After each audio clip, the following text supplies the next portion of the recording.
12 cuentos fantásticos de lo vegetal.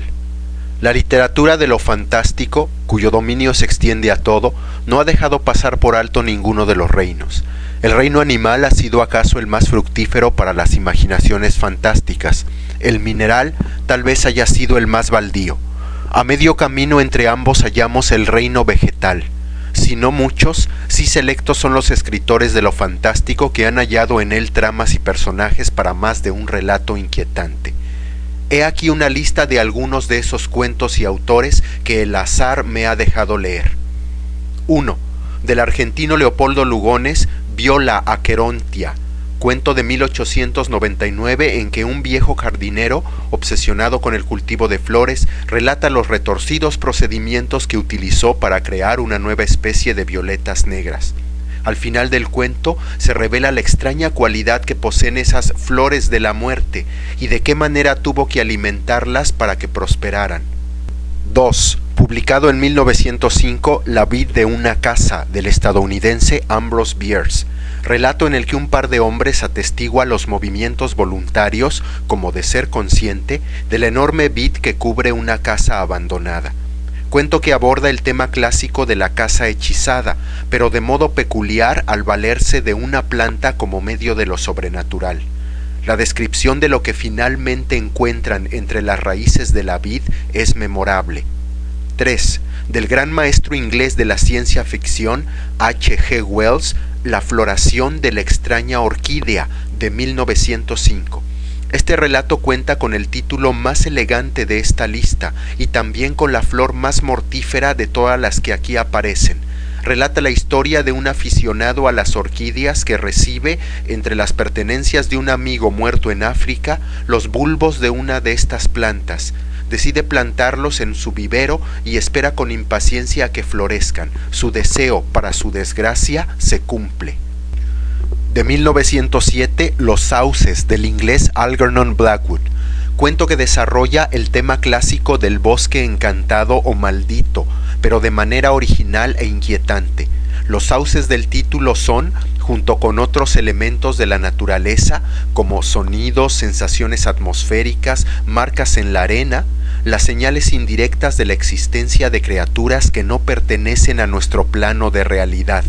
En este relato, no solo lo vegetal, sino la naturaleza toda son emisarios de lo ominoso. 5. Del inglés William Hope Hodgson, La voz en la noche, de 1907, uno de los cuentos más escalofriantes de esta lista. Estrictamente, los hongos constituyen un reino distinto a lo vegetal, pero, en todo caso, se hallan tan equidistantes del reino animal como las plantas. La manera en que Hodgson imagina que lo animal y lo fúngico pueden unirse, así como el opresivo ambiente marino en que ubica su historia, son perturbadores. 6. De 1922, El árbol del orgullo, del inglés Gilbert K. Chesterton. Jorge Luis Borges aseguró que Chesterton en sus escritos propendía a la pesadilla, y justamente menciona este cuento del inglés como ejemplo de uno de los atisbos atroces que suelen hallarse en sus relatos. Este cuento casi podría parecer una fábula de tintes religiosos si no fuera porque, en vez de moraleja, el lector encuentra al final un par de imágenes grotescamente horribles. 7.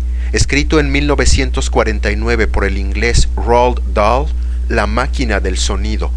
Del maestro de los fines inesperados, un cuento sobre una máquina que permite escuchar sonidos normalmente inaudibles para el hombre. Lo que dicha máquina deja descubrir al protagonista con respecto al mundo vegetal lo llena de asombro y desasosiego. El vago horror de este cuento viene no de lo que muestra, sino de lo que implica. 8. De 1951, Pensamientos verdes, de John Collier. En La voz en la noche, Hodgson imaginó la hibridación de hongos y hombres. En Pensamientos verdes, Collier concibe unir lo vegetal y lo humano. Ciertas secciones del relato están escritas en un tono ligero, casi cómico, que no hace sino resaltar más el atinado espanto de las líneas finales. El lector descubrirá que las flores de los cuentos de Lugones y Roald Dahl comparten una atemorizante característica común con las flores de este relato. 9. De 1952, El manzano, de la inglesa Daphne du Maurier. La autora de Los pájaros, el relato que inspiró la famosísima película de Hitchcock, crea en El manzano un extraño cuento de crueldad sobrenatural que recoge una de las ideas más grotescas del mito de la reencarnación, la posibilidad de que el alma de un difunto transmigre y viva en un árbol. 10. Del escritor belga Jacques Sternberg, El horticultor, publicado en 1970. Del muy imaginativo e injustamente muy olvidado Sternberg, brevísimo relato que presenta lo que decide hacer un horticultor apasionado por igual de sus plantas y su esposa cuando decide conjuntar sus dos pasiones. 11. De la argentina Silvina Ocampo, Hombres, animales, enredaderas, de 1983. Cuento del superviviente de un accidente aéreo en una selva donde los peligros reales que el hombre teme resultan nada ante lo que su prolongada estancia entre la vegetación lujuriante le ocasiona. 12. Del estadounidense Thomas Ligotti, Las flores, de 1985. Ligotti, ese clásico secreto de la moderna literatura fantástica, imagina en este cuento un hombre en busca de una mujer con quien compartir el acceso a un jardín secreto lleno de una vegetación extraordinaria. Pero el hombre y el jardín y la vegetación no son del todo como los de nuestro plano de la realidad.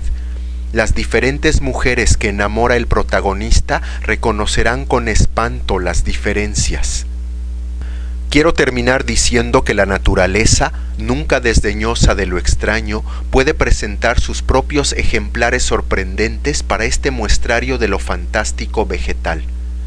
Pero baste resaltar aquí la errante rosa de Jericó, la mandrágora de raíces humanoides, la flor cadáver Amorphophallus titanum, cuyo aroma es igual al de la carne podrida, y el infortunado pero no por eso menos insólito caso del hombre árbol de Indonesia.